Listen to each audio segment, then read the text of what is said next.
Hello and welcome to the Nerdman podcast slash videocast.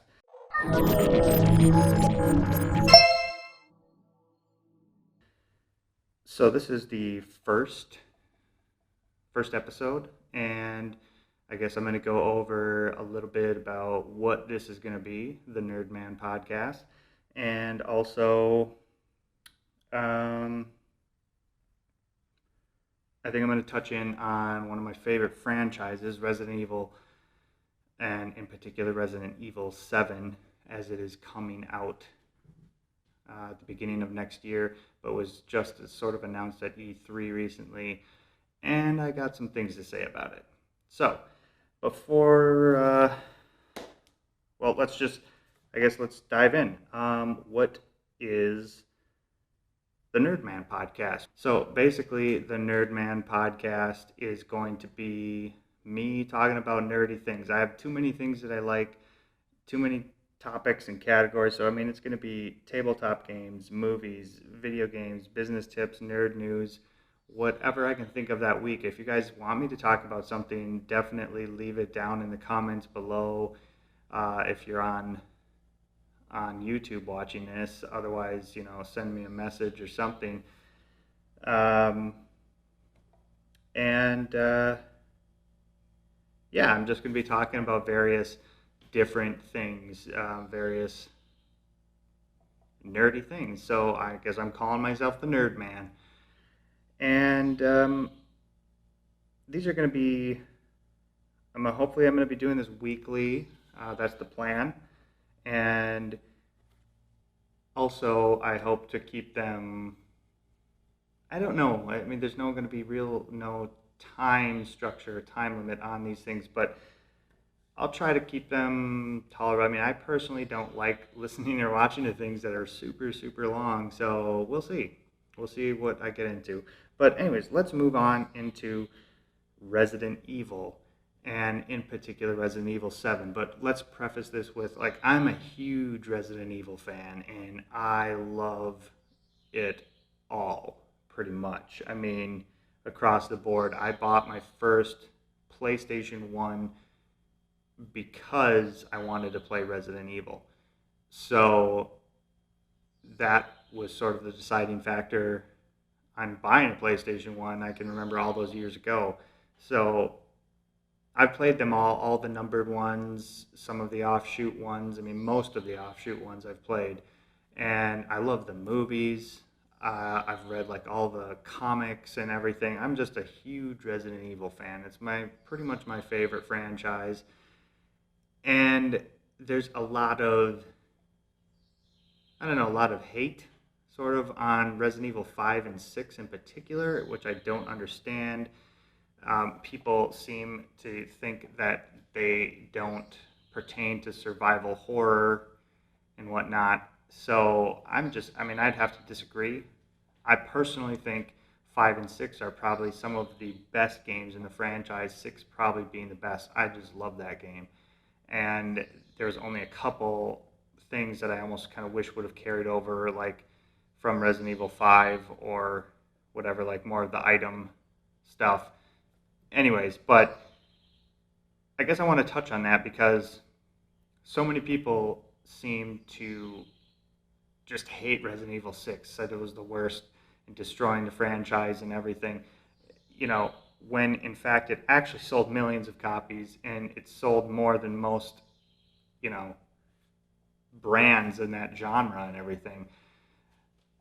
As far as Resident Evils go, it was up there. It might have had lower sales than some of the previous ones, but still a pretty good amount of sales for any game. And that means people were buying it, people are interested in it, and I, for one, have bought a lot of these games at least twice, some of them up to 4 times. I think I bought Resident Evil 4 now, 4 times across multiple platforms and things. So it's a lasting series, but I want to touch on quickly why people don't like Resident Evil 6 and 5, and they say it's because it's action-y, it's not survival horror anymore. It's more about the guns and action and shooting, less about puzzles and things. But the thing is if you actually go back and play Resident Evil 1 through 3, they really aren't, I mean, they're survival horror, but they're also very much action. There's quite a bit of action in those games. It just, due to limitations of the consoles and things back then, I mean, it couldn't be super crazy over the top, but there's a healthy amount of action in those games. And I don't know, maybe I play the games differently than other people because I killed everything. Like, I didn't leave anything left alive. I didn't run around stuff. I didn't run away. I killed everything. So I definitely used ammo and knives and things to get my way through those games. And so action has always been a staple of the series to me. Yes, they had more item management probably and maybe slightly deeper puzzles and stuff, but overall, Resident Evil 4 through 6 really is the same kind of gameplay. I mean, Resident Evil 1 through 3 focused mostly on a tense atmosphere with suspense and jump scares. It wasn't overly scary and crazy like, some of these horror games are nowadays. Even like Silent Hill probably focused more on horror than Resident Evil does. But, so jump ahead then to Resident Evil 4. Most people like Resident Evil 4. They like that switch. I mean, I wasn't sure to begin with, but once I played that, when they kind of switched the camera to over the shoulder and stuff, I mean, realistically, Resident Evil 4, I mean, as far as I know, kind of pioneered that, and that's almost like a standard in a lot of third-person action games now, that over-the-shoulder sort of thing, and when you aim, getting over the shoulder and stuff, it really sort of paved the way for that for some games. Now, if you go back and play Resident Evil 4 now, some of the controls are a little clunky. It doesn't do things you want it to do. But, I mean, even worse if you go back and play Resident Evil 1 through 3. But 1 through 3 translated into 4 with the same tanky type controls, but it just put it into a more 3D world. And, you can control the camera, control your character more. I mean, people say that sometimes the over-the-shoulder thing got in the way. You couldn't see things. So it's like, did you play Resident Evil 1 through 3? Because the camera angles were awful in that game. And, yeah. I have a fond memory of those games, but I don't really want to go back and play them. The HD remasters are okay because they updated the controls and things in it to match more current standards, and I don't mind playing those. But still, yeah, it's a little frustrating. I guess I don't like the super deep, like pain in the butt item mechanics, the item management. So 5 and 6 in particular, I really liked. I mean, I platinumed 5. Actually, it was one of the first games I ever platinum trophied on PlayStation. I played it on PlayStation, and I just played that game to death. I mean, I did everything you could in it, played it over and over. It was so much fun. The action was welcome. And the thing is those games still had a tension, a suspense to them, just the same as it did throughout the whole series. So that's what I loved about it. And it was different. I mean, yes, there were, not so much zombies. The zombies sort of left in Resident Evil 4 and 5 for kind of the Las Plagas thing. And I was fine with that. That was okay. I loved playing Chris again. And, the thing is even going into Resident Evil 6, now, there is some zombies back in that game, and that was really awesome to see that back again, a mixture of everything combined together. I love the character storylines and how they've intertwined and made this just fantastic story of these characters that we've come to know and love and play over all the years of Resident Evil. But, people complain. They complain so much about the action, and I don't get it, because realistically, the action is a natural evolution of the series. I mean, when you think about these characters, first of all, Chris and Jill were already in some sort of, the STARS unit and whatever. It was a law enforcement sort of type of a unit. They were trained people. They had gun training skills and things like that, and they've only naturally evolved and going into the BSAA and stuff. And on the other side, Leon, Leon Kennedy, he goes into the government and a high level security type position and stuff. He's an elite person. They're like all elite soldiers. So it makes sense that the action would step up because these people have gone through this. They kind of have an idea of what to expect. Of course, it's still over the top and crazy, but the action makes sense. And anybody who disputes that, I think, doesn't really understand the characters in the story and how it's evolved over all these games. So that leads us to Resident Evil 6 and the point of everybody's complaining. Everybody is upset about Resident Evil 6, it seems. So that's all you hear on the internet forums and stuff. Obviously, millions of people have purchased these games as per the numbers that I was saying, that it sold quite well, several million. And you know that it's only a small handful of people that are complaining about this stuff. The rest are just playing it, enjoying the game. They liked it, just like I liked it. But this small handful of people who are complaining wanted to go back to survival horror roots, which, in my opinion, never left. I think these people just don't really know what the series is about. And anyway, that's just what I'm getting. Anyways, so they've complained. Capcom listened, and now we have Resident Evil 7, or as I like to say, like Outlast with the Resident Evil name slapped on it. I mean, seriously, this is not a Resident Evil game anymore. They just took a horror game, put the Resident Evil name on it. It bears no resemblance. Oh, they say they're going to have herbs and things that will be staples of the series and stuff, but this isn't Resident Evil. Resident Evil's not first person. Resident Evil isn't I played the demo.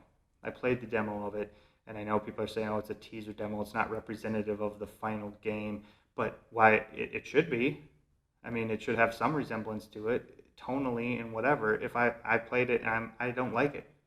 Don't like it at all. In fact, it may be the first Resident Evil game I don't buy. And I seriously think it's going to sink the series. Because even the people that are complaining about it are, if you listen in on the forums and stuff, they don't like it. It's not what they wanted. It's as if Capcom said, oh, people are complaining about, let's just do something completely different that's completely unrelated to Resident Evil in any way, shape, or form, and we'll just call it Resident Evil. And then they brought out Umbrella Corps saying, oh, this is going to appease the fans that liked, the action side of the Resident Evil games and stuff. And it's like, no, it didn't. It's not the same thing. I mean, we're basically left with hoping the Resident Evil 2 remake is going to be something good, but who knows what they're going to do with that? Are they going to make that first-person perspective also? I think they may have destroyed the franchise. So I guess we have to get past Resident Evil 7 now, and I'm predicting it's going to have horrible sales. I think it's going to be one of the worst Resident Evils, at least in particular numbered, in the numbered Resident Evil titles, that I think it's just going to tank in sales. I don't think people are going to want it. The VR aspect of it is, I don't care about that. I want a good Resident Evil game. I want a nice follow-up to Resident Evil 6. And the thing that's funny about it is, so you also have this offshoot series, Resident Evil Revelations. And a lot of the haters that don't like 5 and 6 like the Revelation series, which to me, again, is boggling because it's essentially the same thing. It carries the same game mechanics and everything. It might have a slight more horror aspect to it. Maybe a little bit more closed encounters and confinement and stuff. But overall, generally, the gameplay is exactly the same. And I like that series too. I like that series quite a bit. But I think if they just went that direction more, maybe gave people a little bit more scares and things, I think they would like it. But instead, they flipped the series on its side, dug a hole in the ground, and buried themselves. I mean, it's like Resident Evil 7 is a shell of a Resident Evil game. I can't even hardly say it's a shell of one because there's almost nothing to distinguish it as being Resident Evil at this point. The third person perspective has been a staple of the series in the entire thing, other than pretty much the shooter games, the Chronicles, Umbrella Chronicles, and Darkside Chronicles. So, and that was because they were light gun games. This isn't a light gun game, and I know they designed VR around it, but they should have just made a VR horror game if that's what they wanted to do, and left Resident Evil to be what it is. So basically, I'm left disappointed, and yeah, I'm not sure I'm going to buy it. I guess I'd like to hear if anybody else what they think. I mean, I've heard a lot. I've been on forums and things and talking to people. I've heard both sides of things, but that's where I am. I mean, I love Resident Evil, and I love everything about it up until this point, Resident Evil 7. I love the movies, everything. I know a lot of people don't like the movies, but I like the movies too for what they are. They're a good set of action movies that complement the game series. They obviously are their own thing, their own entity, but I like the nods to the game series, the sort of nostalgic nature of it, or homages, if you will. But if you can just view it as a separate thing, it's fine. And some people might say, oh, you could view Resident Evil 7 as a separate thing, but it's not, because they've already said it follows in canon and storyline and everything. It exists in the same world as the rest of it. So I'm going to have to disagree on that one. But yeah, just let me know what you guys think. Give me some feedback. Tell me if there's any topics that you guys want me to talk about coming up in the future. And I think that's about it. If you're watching on YouTube, keep YouTubing it up. If you're listening, look forward to the next Nerdman podcast soon. And that's it. See you later.